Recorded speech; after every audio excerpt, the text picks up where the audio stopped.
सरकार के साथ, और ये बहुत ही, मैं आपको बता देना चाहता हूँ, सौहार्दपूर्ण माहौल में हुई है।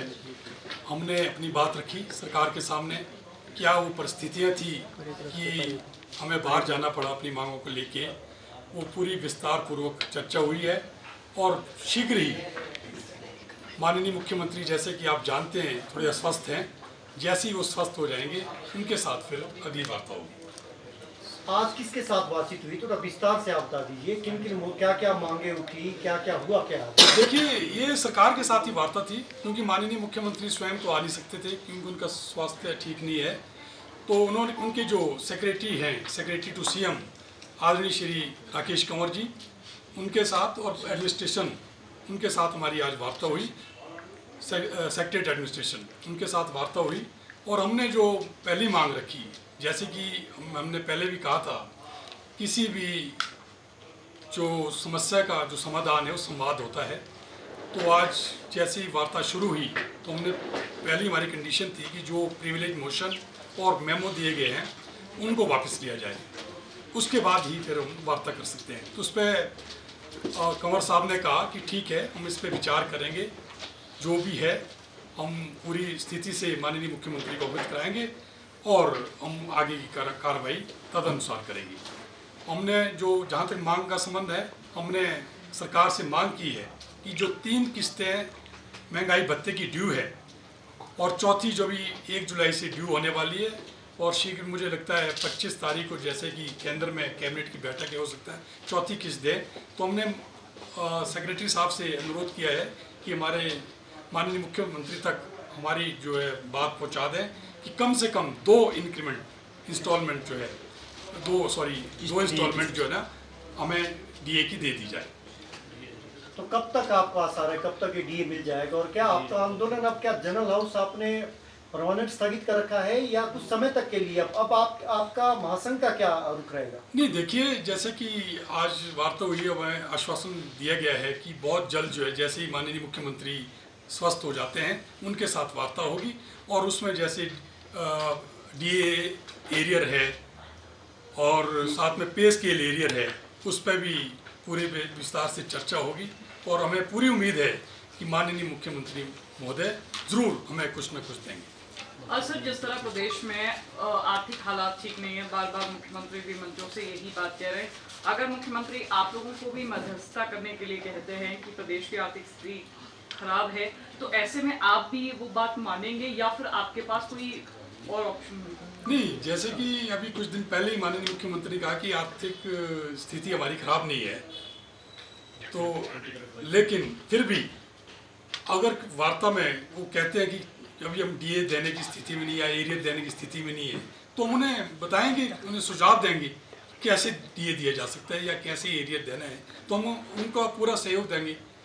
संयुक्त कर्मचारी महासंघ ने भी आपके हितों की पैरवी की थी, क्या इसका भी असर है कि आपको बातचीत के लिए बुलाया गया, या आपके अपने स्तर पे जो आपने आंदोलन किया था, जनरल हाउस किया था, उसी का ही असर है? नहीं नहीं, ऐसा कुछ नहीं है। देखिए, हमारे जो ये आज वार्ता होनी थी, मैं आपको बता दूं, इस पर सचिवालय की नहीं, पूरे प्रदेश के कर्मचारी, पेंशनरों और आम जनता की नजरें भी थी। क्योंकि आपने देखा होगा, पिछले कल पूरे प्रदेश में हेडक्वार्टर पे जो हमारे पेंशनर्स भाई हैं, उन्होंने अपना रोष व्यक्त किया है। जहाँ तक ये हमारी जो मीटिंग है, ये तो हमसे कुछ, मुझे लगता है 6 दिन पहले कह दिया गया था, सोमवार को बता दिया गया था कि इसी वीक आपके साथ वार्ता की जाएगी।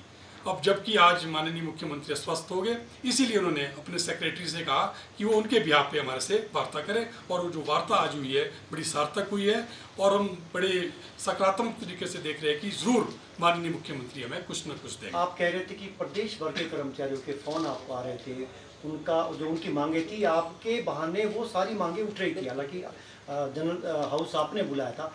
अब उन मांगों का क्या होगा, उन उम्मीदों का क्या होगा?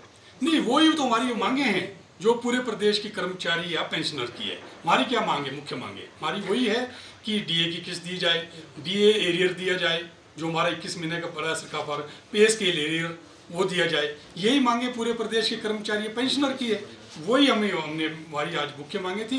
जो हमारी बाकी की मांगे हैं जो सचिवालय स्तर पर है, जैसे कि पोस्टों को भरना है, सेक्रेटरीट पे देना है, जो हमारे कमीशन के कर्मचारी हैं, गवर्नर सेक्रेटरीट के हैं, लोकायुक्त के, उनको जो है ना सेक्रेटरीट पे नहीं दी गई है, वो डिमांड है। और इसी तरह आउटसोर्स का है, यहाँ पे आउटसोर्स भर्ती हुई है।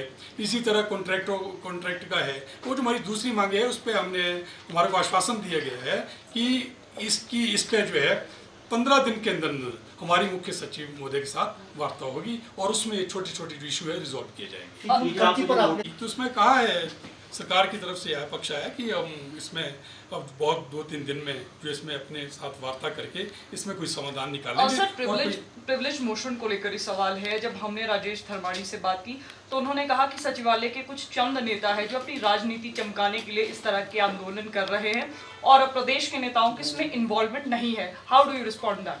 नहीं, देखिए, अब जो वार्ता का दौर चल पड़ा है, हम नहीं चाहते कि इस मुद्दे को फिर से उजागर किया जाए। जो हुआ सो हुआ। हम तो अब एक पॉजिटिव वे में देख रहे हैं कि किस तरह से वार्ता सार्ता को, किस तरह से अपने कर्मचारियों को, अपने प्रदेश के कर्मचारियों को, अपने प्रदेश की पेंशनरों को जो आस लगाए बैठे हैं उनको हम किसी न किसी तरह से लाभ पहुंचा सकें। अगर हल नहीं निकलता तो नहीं, हल निकलेगा। जिस तरह से आज वार्ता हुई है, हमें पूरी उम्मीद है हमें कि कोई न कोई हल निकलेगा। फिजूल खर्ची को लेकर जो आपने सवाल उठाए थे, क्या वो भी मुद्दा आज की बैठक में उठाया गया? क्या फिजूल खर्ची पर रोकथाम की दिशा में कोई सरकार आगे बढ़ेगी या फिर फिजूल खर्ची वैसी चलती रहेगी? देखिए, फिजूल खर्ची पे हमने आज तो कोई बात हुई नहीं है। देखिए, वो तो सरकार ने देखना है। जो आपका कहने का मतलब कि जो आप कहना चाहते हैं, तो उसमें तो ये तो सरकार का प्रेरोगेटिव है।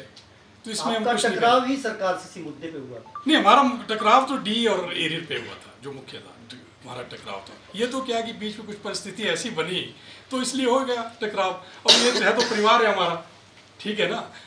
तो